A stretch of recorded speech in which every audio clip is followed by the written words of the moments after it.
অবশেষে পদত্যাগ করলেন ভারতের কেন্দ্রীয় শিক্ষামন্ত্রী ধর্মেন্দ্র প্রধান।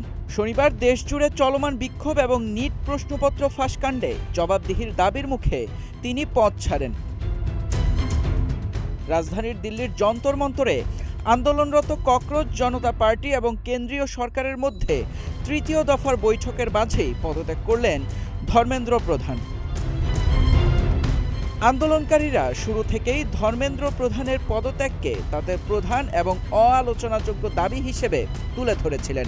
এর আগে কেন্দ্র সরকার বিক্ষোভকারীদের বিরুদ্ধে আইনি ব্যবস্থা না নেওয়া এবং আত্মহত্যাকারী শিক্ষার্থীদের পরিবারের জন্য ক্ষতিপূরণের বিষয়ে নীতিগত সম্মতি দিলেও শিক্ষামন্ত্রীর পদত্যাগে রাজি হয়নি।